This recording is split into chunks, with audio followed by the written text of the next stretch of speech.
Hello guys, welcome back to channel. তো দেখো, আজকে হচ্ছে বুদ্ধ পূর্ণিমা। তো বুদ্ধ পূর্ণিমার দিন ভাবলাম চলো, বাড়িতেও লক্ষ্মী ঠাকুর আছে, ভালো দিন, আজকের দিনটা খুব ভালো, তাই ভাবলাম যে আজকে আমি বাড়িতে একটু ঠাকুরের সামনে চিনি দেবো।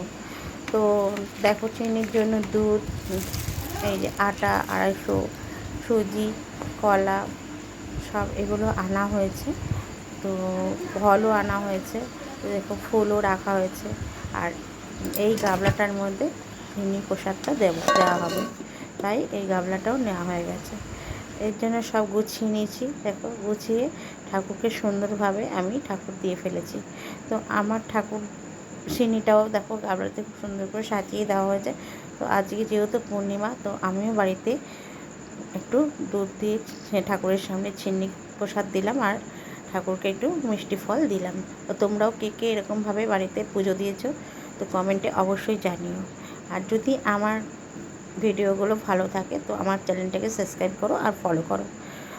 তো বাই ফ্রেন্ডস, আমার নতুন নতুন ভিডিও দেখতে থাকো তোমরা।